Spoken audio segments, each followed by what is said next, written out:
Yang lama-lama ini kan mereka diangkatnya itu tidak ada aturan yang mengikat.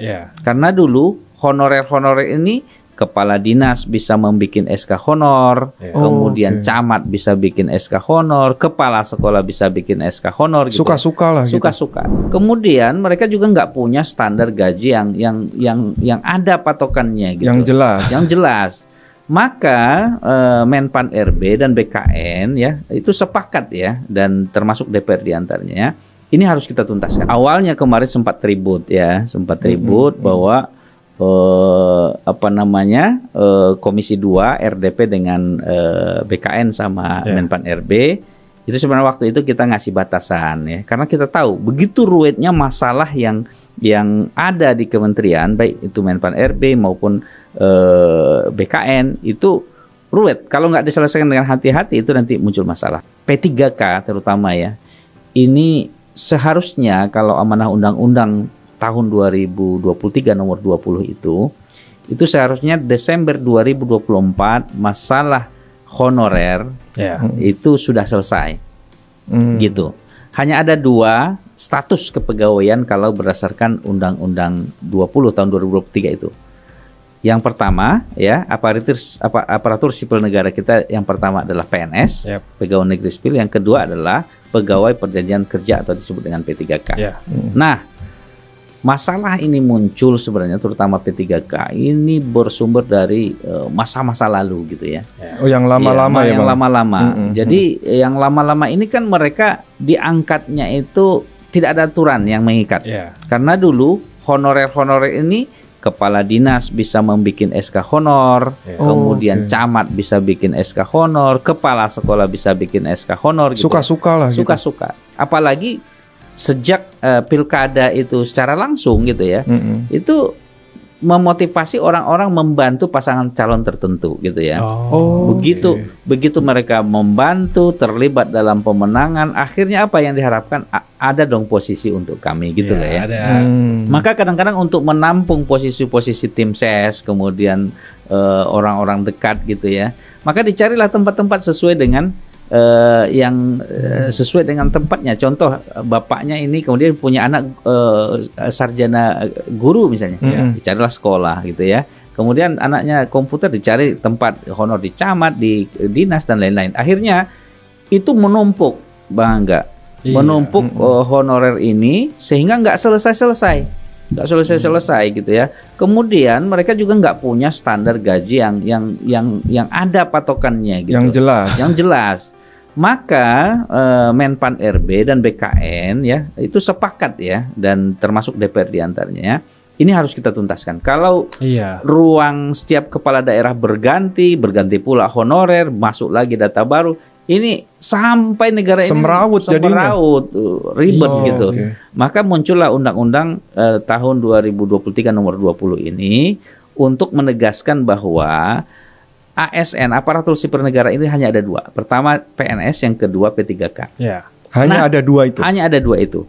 Nah, di undang-undang itu ditegaskan setelah terbitnya undang-undang itu dan Desember 2024 tidak boleh lagi pemerintah daerah kemudian merekrut honorer. P3K tadi. Honorer, nggak boleh lagi, karena sejak 2025 Januari itu diharapkan honorer sudah tidak ada lagi. Hanya ada 2. Iya kan, PNS, P3K. Nah, setelah itu amanah undang-undang itu kan harus dilaksanakan, ya kan, harus dilaksanakan. Maka ASN CPNS kan sudah ada yang tes, sudah ada pengumuman dan ada masa TMT, terhitung masa tugas, ada yang April gitu ya. Kemudian P3K ya kan honorer tadi dia disuruh tes,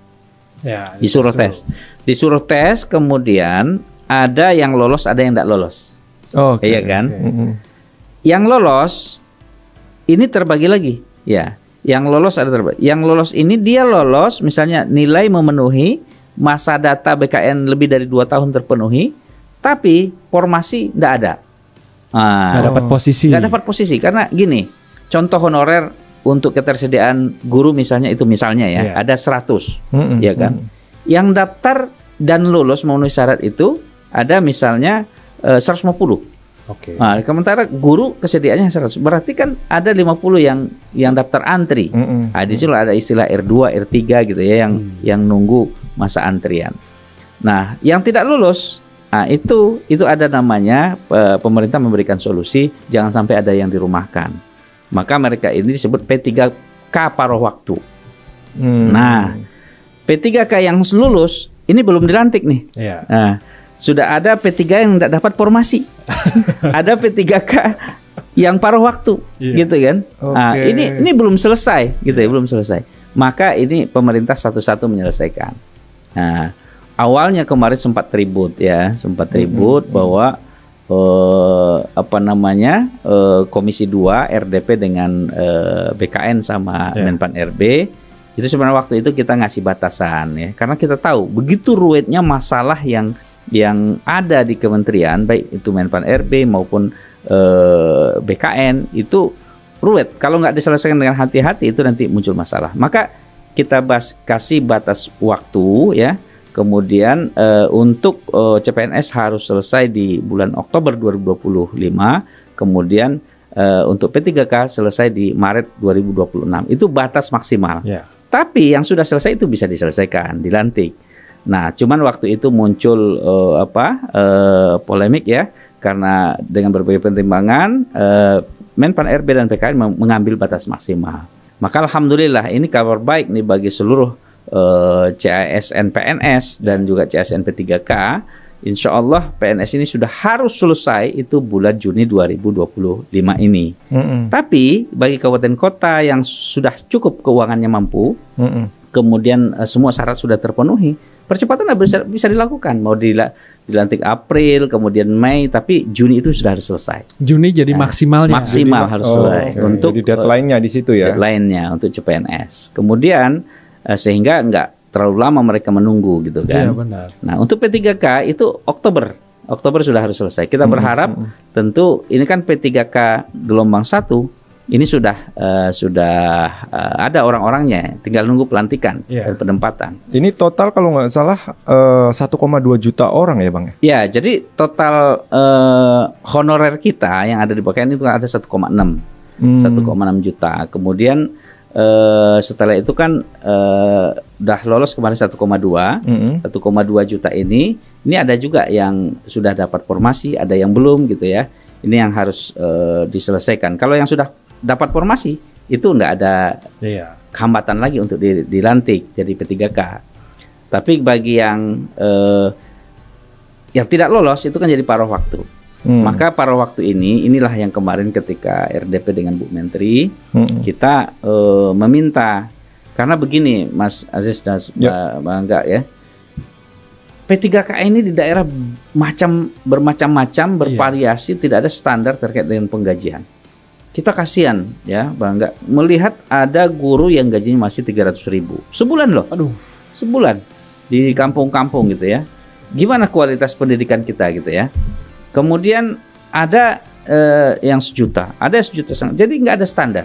Jadi kemarin ketika saya rapat RDP dengan Bu Menteri, saya sampaikan kalau bisa ini khusus P3K paruh waktu ini dan R2, R3 yang dalam P3 yang dalam antrian ini, ini harus ada dasar hukum yang memberikan kepastian bagi mereka. Yang pertama adalah kepastian pengangkatan untuk jenjang karir berikutnya. Kemudian yang kedua, kepastian terkait dengan kesejahteraan. Dalam hal ini adalah gaji yang mereka dapatkan. Jangan sampai masing-masing daerah, masing-masing kementerian lembaga itu kebijakannya beda-beda. Karena apa? Itu nanti akan ada disparitas kesenjangan yang jauh ya. Mungkin di daerah tertentu gaji paruh waktunya segini, R2, R3 segini, kemudian di sini ada macam-macamnya. Maka kalau ada bisa peraturan pemerintah, ada ambang batas. Tapi nanti sampai pada titik semua kan akan muaranya cuma ada 2 tadi Bang. PNS dan P3K. Nah, yang paruh waktu itu menuju sampai ke murni P3K itu sudah ada batas waktunya juga. Problem-problem itu. Jadi begini Bang Angga, kita kan harus menyelesaikan honorer ini gitu ya. Itu harus. Maka data terakhir yang kita pakai itu adalah data BKN. Nah, data BKN yang dia itu minimal 2 tahun terdaftar data BKN, itulah yang diakui punya tiket untuk tes P3K. Nah, Nah, maka target kita menyelesaikan yang ini semua, Pak enggak? Amanah undang-undang yang sudah ada di BKN dan memenuhi syarat ini semuanya harus selesai nanti pada waktunya. Pada waktunya. Jadi kan nanti Bang Angga dan Mas Aziz, itu P3K yang sudah lolos pada waktu tahap pertama, kemudian nanti dilantik, mereka kan ada yang pensiun.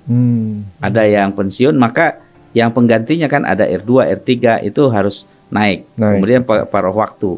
Begitu ada butuh formasi baru, maka prioritas yang ada di data ini yang sudah lolos ini. Seenggaknya buat peluang ada orang luar buat jadi P3K itu udah nggak ada lagi. Udah nggak ada lagi. Amanah undang-undang ini didengar tegas bahwa tidak ada lagi sejak 2024 Desember 2024 tidak boleh lagi pemerintah daerah menerima honorer. Oke. Nah, jadi fokus data yang sudah ada, yang sudah masuk kolam ini, inilah yang harus diselesaikan secara bertahap, gitu ya. Kemudian mengikuti masa prosedur pensiun yang P3K. Tapi 1,2 juta orang ini nih Bang nih. Mereka akan sudah ada yang P3K, mungkin nanti yang pensiun berapa persen nanti bergelombang aja gitu ya. Nah, total kan tadi 1,6 ya kan. 1,2 yang sudah ada formasi Ada misalnya 400.000 yang belum. Nah, mereka yang mengantri gitu.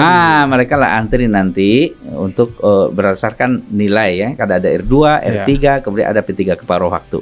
Nanti itulah yang dulu penuh, akhirnya nanti suatu ketika habis, selesai. Tapi justru kan masa tunggu ini tadi Abang juga sempat singgung bagaimana kesejahteraannya. Tentu perlu ada ambang batas. Betul. Karena kayak yang kita tahu ya Bang, tadi Abang juga sempat singgung bahwa ada guru 300.000 gaji, ada yang 1 juta.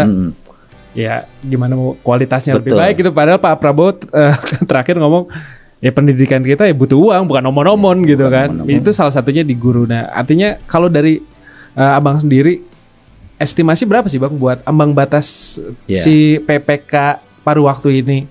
Kesejahteraannya lah. Apakah kalau P3K ini kan sudah mengikuti UMP ya? Betul. Jadi P3K ini kan sudah ada aturan Kementerian Keuangannya terkait dengan standar gaji P3K. PNS juga seperti itu, sudah ada. Golongan ini fungsional sudah ada. Yang belum itu P3K paruh waktu R2, R3. Nah, yang daftar antrian ini nih. Nah itu, jadi saya kemarin menyampaikan jumlahnya itu cukup banyak Bang. Sekitar 400.000 tadi 1,6 Oh ya 400.000 itu masih banyak tuh Bang. Jadi ini yang mereka ini harus jelas standarnya. Maka kemarin kita menyampaikan kepada Bu Menteri agar ada peraturan pemerintah yang mengatur ini. Kalau salah satu yang sederhana itu memakai sistem upah minimum provinsi misalnya UMP gitu ya, atau upah minimum regional. Intinya ada patokan dasar sehingga mereka tidak bertanya-tanya. Benar. Kok kami sama statusnya tapi jauh gajinya misalnya kan? Kalau kita memakai sesuai kemampuan keuangan daerah, disitulah nanti letak ketidakadilannya gitu ya. Maksudnya masih ada tadi yang sepertinya tadi Mas Aziz yang guru 500.000, 300.000 kasihan gitu ya. Makanya ini harus cepat pemerintah dalam hal ini Menpan RB dan BKN koordinasi bikin standar aturan standar untuk penggajian ini. Kalau kita usul yang lebih sederhana itu pakai upah minimum provinsi gitu.